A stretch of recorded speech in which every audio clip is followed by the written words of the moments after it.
दोस्तों नमस्कार। मैं हूं विकास कुमार और लोकतंत्र के इस महापर्व लोकसभा चुनाव 2024 में सभी कार्यकर्ता अलग अलग पार्टियों के अपना अपना काम कर रहे हैं।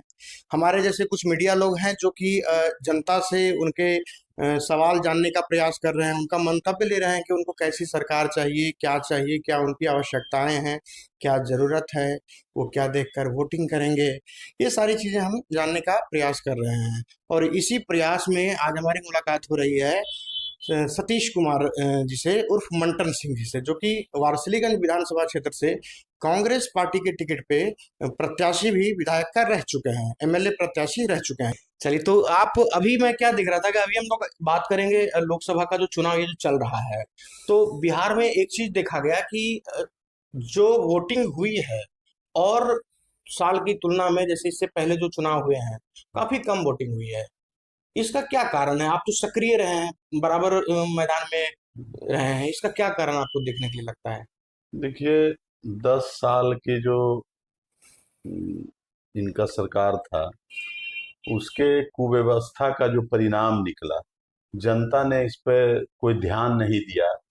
ये इनका प्रचार का केवल एजेंडा रहा, प्रचार के माध्यम से ये चाहे कि हम इसका पूरा ढोल पूरा बजाए, लेकिन जनता ने दिखा दिया कि वो इसका कोई असर नहीं हुआ जनता पर, और इसी का नतीजा है कि जनता में उत्साह कम था, वोट देने में उत्साहित लोग नहीं थे। इसी के चलते वोट परसेंटेज कम गया। कुव्यवस्था के कारण जनता में उत्साह की कमी देखी गई। जी जी। तो ये जो उत्साह है, एक तरफ तो अलग अलग पार्टी जो है ढोल बजा रही है कि हमने राम मंदिर बना दिया, हमने रामलला को वनवास से स्थापित कर दिया, फिर भी ये उत्साह की कमी कुछ थोड़ा सा अजीब सा नहीं लग रहा है सुनने में? देखिए, राम मंदिर अलग मुद्दा है। राम मंदिर का मुद्दा लेके कोई यदि चुनाव में जाना चाहते हैं तो यही तो, कभी हिंदू मुस्लिम करके, कभी राम, इनको चुनाव के समय ही ये सब याद आता है। आपने देखा होगा कि जब राम मंदिर की बात आई थी, तो ठीक आचार संहिता लगने के पहले ये राम मंदिर हड़बड़ाहट में, जो मंदिर पूरा भी नहीं होता। राम के प्रति मुझे भी आस्था है, मैं राम को आदर करता हूँ, राम को हम लोग भी पूजते हैं, हम लोग भी अभी हाल में ही रामनवमी का ध्वज हम लोग फहराए, तो इसमें हम लोग भी पूजा करते हैं। लेकिन ये कौन सा तुक है कि मंदिर बना नहीं, और बिना मंदिर बने हुए चुनाव के पहले मतलब नाम भजाने का काम कि हम राम के नाम पर वोट ले लेंगे। लेकिन जनता ने दिखाया है इस बार लोकतंत्र में कम मतदान। हमारा नवादा जिला ही देख लीजिए, 43-42% वोटिंग हुआ है। और नवादा जिला का वोटिंग कराने के बाद आज ही सुबह मुझे पता चला है कि आप जो है पटना आए हैं। जी। अब यहाँ पे फिर आप हम लोग लगेंगे हम उसी काम हम में? लोग हम लोग के प्रदेश अध्यक्ष हैं डॉक्टर अखिलेश प्रसाद सिंह, उनके सुपुत्र डॉक्टर आकाश प्रसाद सिंह को महाराजगंज से कांग्रेस पार्टी ने टिकट दिया है, और कल हम लोग वहां के दौरा में निकलने वाले हैं महाराजगंज के लिए। और हम लोग वहाँ 26 मई को चुनाव है, हम लोग अभी से तैयारी में वहां जा रहे हैं, और वहां से चालू करेंगे। हम लोग अपने नवादा जिला से का तो इलेक्शन खत्म हो गया, हम लोग अभी इधर की तैयारी में।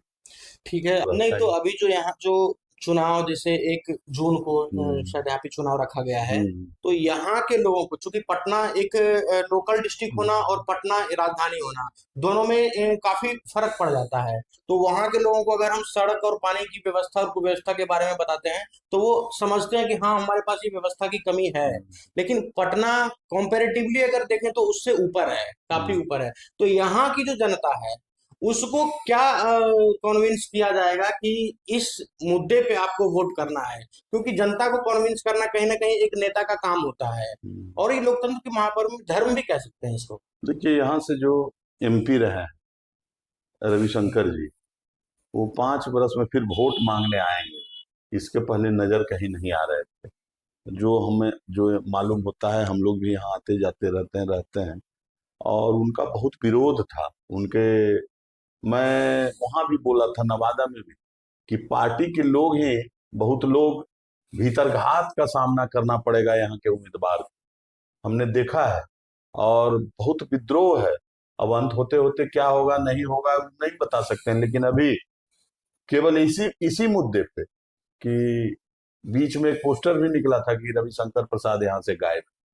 अब बताइए, ऐसे ऐसे उम्मीदवार आ जाते हैं, अब जिनको कोई अता पता नहीं है, एमपी में चुनाव जीत के चल जाते हैं केवल कि हल्ला करके हंगामा करके चुनाव निकाल लेता है। तो जनता तो खोज रही है। और पटना का विकास अभी अब देख रहे होंगे, हर जगह सड़क में सब जगह गड्ढा ही गड्ढा नजर आता है। कोई रोड आप बढ़िया से नहीं चल सकते हैं। और ये काम आज से नहीं, मतलब बहुत दिनों से चल रहा है और काम पूरा ही नहीं हो रहा।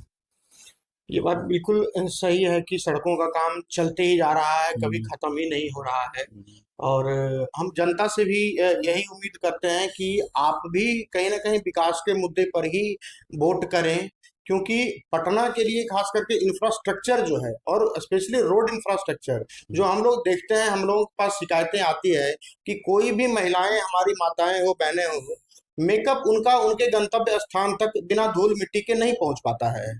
तो ये सारी समस्याएं एक राजधानी के लिए, किसी भी राज्य की राजधानी के लिए शर्मनाक तो है।